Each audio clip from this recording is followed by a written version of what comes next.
Up next on Eco Company. 28 again. All right, 28. We got two 28s. Fighting climate change, one student at a time. How high schoolers on this campus are getting it done. Plus, building it green. It's like standing on a big rock. Solar tiles and building blocks made of straw are just the beginning. And eco-friendly fashion. Meet two designing teens ready for the runway.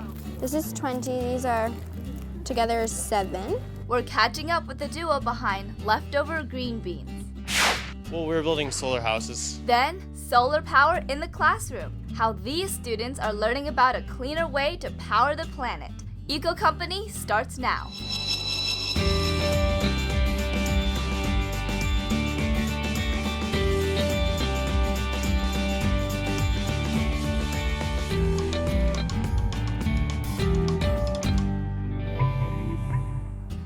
Thanks for tuning in, guys. I'm Jessica. I'm Adam. And believe it or not, this is a high school campus. An environmentally friendly one, too. That building behind us is doing a lot more than just looking cool. It was built green from the ground up. And that's not all that's happening on this campus. Let's go check in with Brendan and Jordan. Hey guys, look what we found. It's a greenhouse and a garden. You don't see these on a campus every day. The students here are growing food that they can use on the lunch menu. It's just one way the school is going green. This may look like your average high school campus, but students here are serious about more than just their grades. They're also serious about climate change, and they're doing something about it. From checking tires, Cucumber? and planting organic veggies, to checking out the view from here, students and teachers at the Harker School in San Jose, California are going to great heights to go green. First, a stop in their gardens. Not only do they have native plants, This plant right here is called E.T.'s fingers. and a greenhouse, students are also growing organic veggies. Growing organically means not using any chemicals, artificially made stuff in the garden. So, organic compost, organic fertilizer that's been made from food stuff before, not synthesized artificially. Roshi Sharma is one of the Harker students with a green thumb. Right behind me, we have the peas, and we have different types of salad material. We have chard, we have cabbage back there, and a squash, a melon back there, and also we have different tomatoes and bell peppers. Some of the veggies even end up on the school lunch menu. It's all part of their philosophy to go green. I thought that it was necessary for us to be sustainable in order to give future generations an earth that we can be proud of and that we can actually live in, Now from one garden to the one up here. This is the school's living roof. It's on top of the school's new Green Science and Technology Center. All right, so I'm going to tell you two purposes. Jeff Sutton teaches this AP Environmental Science class. Today, he's holding class outside. The building by itself is an educational tool. We can use it to show how we can reduce human impact on the atmosphere or the hydrosphere or the earth itself. Living roofs make a building more efficient since they absorb the heat from the sun. Plus, they reduce rainwater runoff. Senior Alex Kreisman appreciates learning about ways to live more sustainably. I think the end result is that we want this to be a sustainable campus and leave as small of a carbon footprint as possible on the world. A garden isn't all you'll find up here. On the other side, check out the solar panels. It's another reason this place is certified LEED Gold by the U.S. Green Building Council. LEED is leadership in environmental engineering design. Mike Bassoni is the Harker School's go-to guy for sustainability projects. He says Nichols Hall was built green from the ground up, which includes this sustainably harvested wood on the doors, eco-friendly flooring, and non-toxic glues and paints. We're hoping to instill a sense of preservation in our students. So if we practice what we preach and teach these kids firsthand what it means to be sustainable, they will be responsible for the next generation. This building saves energy too. Lots of windows create natural light. Plus, back on the roof, Look to the left and you'll see the evaporative cooling device. they have a special cooling system. And then I want you to look back this side here and look at the filter. That's forcing air, which will then go through this duct here and enter into the building. Students aren't just learning about energy efficiency, they're taking action to lower emissions too. Take Daniela Lapidos and Shira Indukri. They started the Eco Carbon Challenge at their school and co-wrote a grant to get money to install smart meters. Smart meters basically are hooked up to each of the buildings on school, and they track our energy consumption, so you can see how much energy you're using every hour of every day of every week for the entire year. They've already made a big difference. When you find an unusual thing, like when we found that a kitchen appliance was actually running overnight when no one was there, and then the facilities team eliminated that, you can save both carbon emissions, money, energy use, everything. What else saves emissions and gas money? Max PSI is right here, and it's 44 PSI. What these students are doing. 13.5 PSI. It's 30.5 PSI. All right, got it. Akshay Agrawal is president of Harker's Environmental Club. Back left. Club members help commuters by sampling tire pressures. The right pressure means better gas mileage and fewer emissions. Instead of buying a more costly car and spending more money on another car and wasting another car and sending that to a landfill, we should just improve the cars that we have by filling the tires and doing what's necessary to increase our gas mileage. Whether it's checking tires, growing organic veggies, or keeping track of energy use, students here agree taking action against climate change is a must. A lot of people think that it's not important because you can't see its effects right now, but it's going to be in our future, and we're going to be the ones in the future. So anyone who doesn't want to look back and say, oh, we missed our chance, really needs to be involved in any way they can. So we know your average building can use a lot of resources. But as we've seen with this place, there are tons of ways we can reduce our carbon footprint. So what are some other things you can do? Brendan's taking a field trip to find out. Hey guys, look what I found, a bunch of solar panels. Now these are just one way to green up your house. We're going to head inside and find a lot more. You don't have to look far to get the message here. This is what they call West Coast Green, the place to be to find out how to build it green. Green building is a set of techniques that focus on 5 different principles.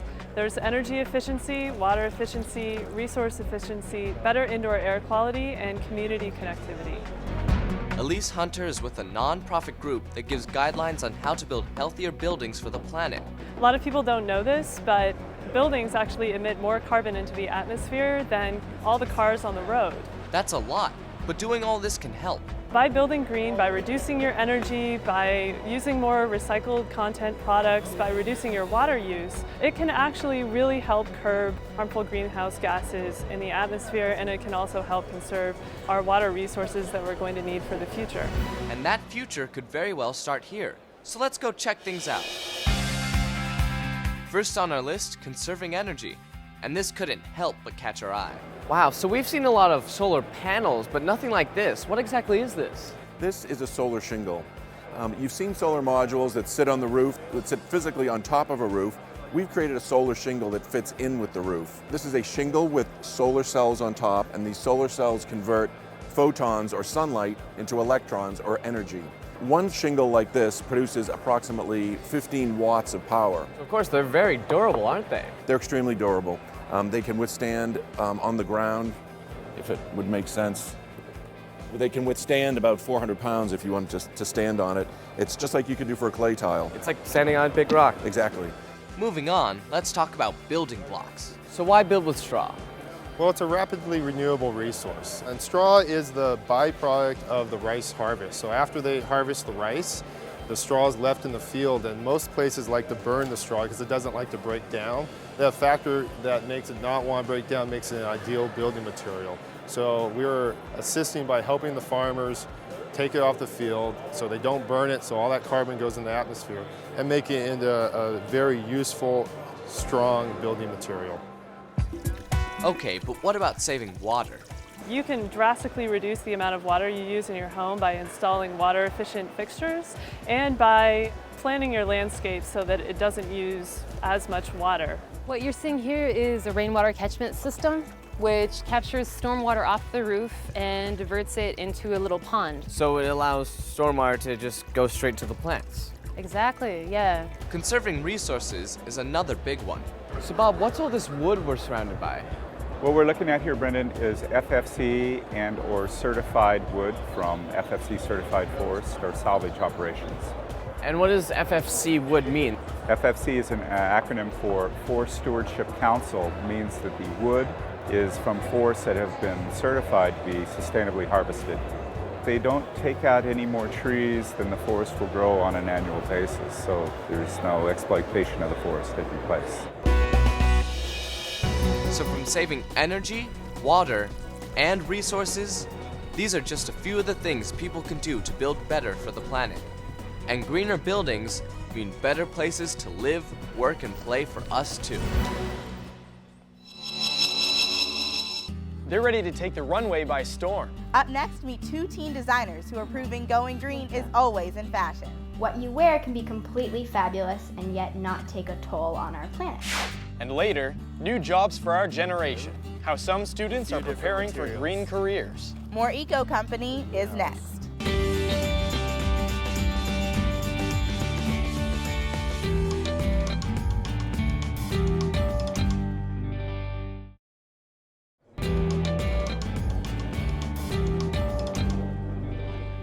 Oh my gosh, the other day I saw this really cute pair of heels. And there's these pair of jeans that I'm dying to have. Oh hey guys! We can't wait to introduce you to Josy and Aza. They're two girls who love fashion. And the environment. Put the two together and you get a one-of-a-kind design team ready to green up the runway. Meet Josy Hamrin and Aza Ziegler, two teens with a passion for fashion. We're really inspired by Vogue editors from the past and photographers. And the planet.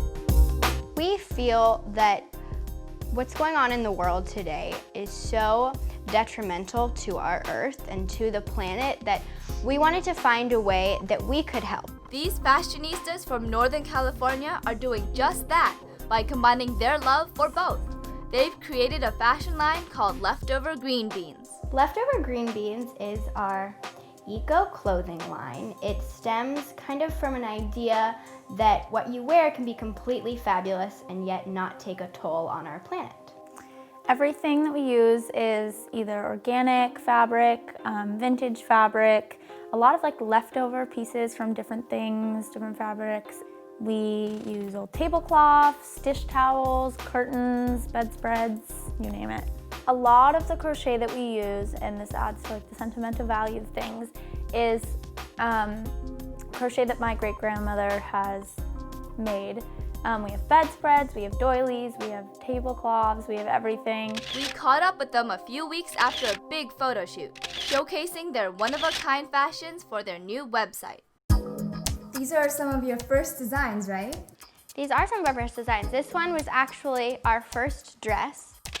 We were asked to put a dress in a green fashion show in New York, and actually it's kind of how our line blossomed, but this is the first dress that we made, and we were so excited by this dress that we continued to make them. This is a old men's smoking jacket, and this lace up here is hand crocheted from my grandmother. And then these buttons. My mom, they're actually from my mom's wedding dress. We have a lot of fun making the skirts and the dresses, and they're really girly and flirty and kind of very us. Each piece they create is a labor of love. We have a signature heart button on each of our pieces. This is actually the last piece we made. We made it just a few weeks ago, actually. Actually, we made it the day before the photo shoot. These inserts are actually from an old tablecloth. This is from a bed skirt, right? Yep. A bed skirt, and it's also, the other piece of this is on another one of our tops. So just where do they get all their materials? From places like this. Let's go catch up with them and see what they found. This design duo scours booths here, searching for hidden treasures. The Alameda Flea Market is a really special place to us because what Leftover Green Beans is about it's about reusing old materials such as vintage tablecloths and curtains and turning them into something completely fabulous. Do you like this? Yeah, that's really cute. I like that actually. Do we want bigger ones or do we want? I like all sizes. Let's do the one that looks a little bolder. Coming here and searching through things and knowing that we found it and that it's reused is just a great feeling, and it's fun, and it's something it's like fabric no one's ever seen before. We should, because it's gonna have to go around too unless we put side panels in. It doesn't take long for them to wind up with some take me home treasures. Can you tell me some of the things that you found? We found this lace. It's like Venetian lace, she said, and we're thinking of doing sort of like a straight dress with it. It's a little stained, so we'll probably have to like bleach it a little bit or do something of the sort. Now it's to the studio to see their ideas really take shape. We could just put these in between, like even like at random. That would look gorgeous. And then we have all the buttons for down the back. Hey guys, what are you making? We're using what we got at the flea market today, and we're going to make just a simple dress out of it. Kind of a boat neck, straight dress. We're gonna use all the buttons and we're gonna put them down the back. If this catches your eye, you'll be excited to hear this. These two also have plans to expand their line. What we're gonna do is we're gonna create one pattern for each dress, and we're gonna find vintage fabrics, and we're gonna create that dress or that skirt or that top out of different fabric. It's eco-friendly fashion that's ready for the runway. That's cool. Watching your clothes come down and thinking and having people kind of gasp and think they're really amazing. That's kind of one of those feelings you can't get from very many things, and it's pretty cool. They're the newest careers in town. We're talking about green jobs. How students are getting a head start. It's pretty cool. At a bright green future. More Eco Company is next.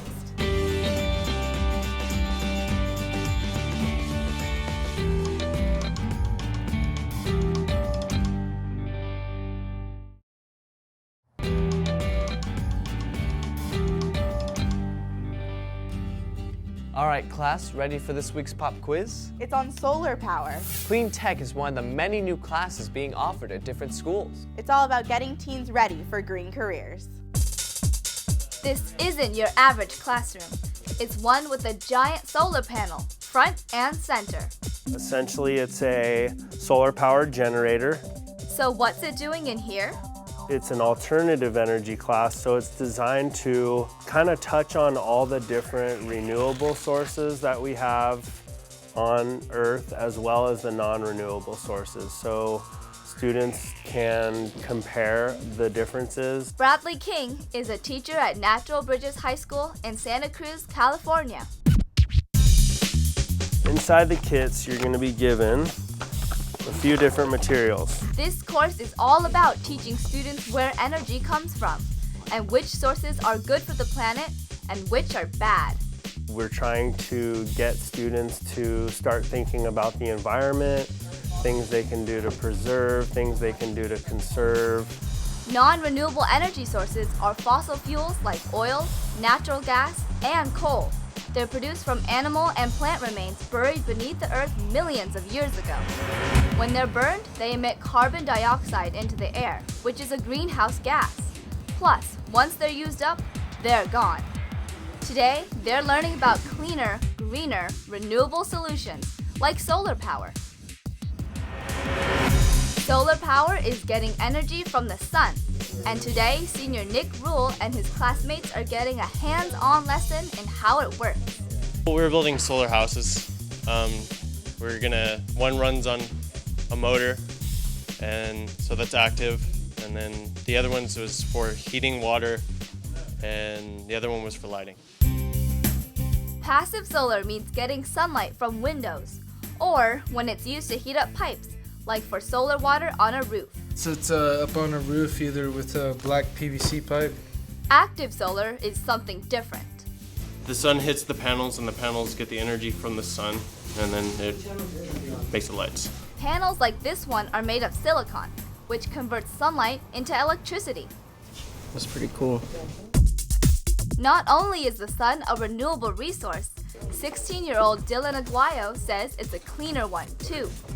I honestly think it is better because I think in some plants, like, they have all this smoke go up into the air and it messes with our ozone layer. It's better than power plants and stuff like that because it's polluting the environment and stuff.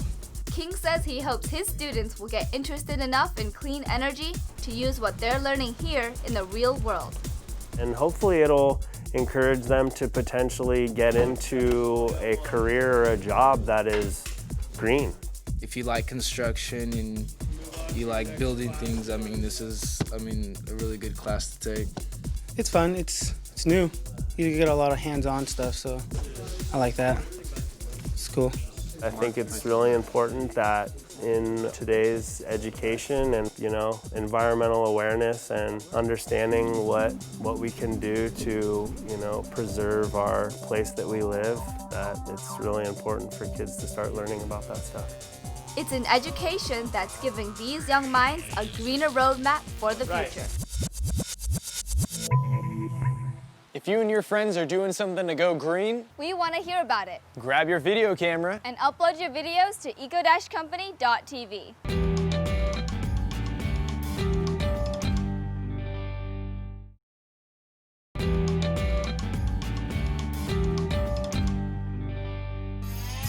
Well, gang, we gotta head back to class. Thanks for tuning in this week, Make sure and check out our website at eco-company.tv. and we'll see you next time on Eco Company. I thought that it was necessary for us to be sustainable in order to give future generations an Earth that we can be proud of and that we can actually live in, I mean, if we keep going like this, eventually the Earth is not going to be a livable place, and I don't think that that's acceptable.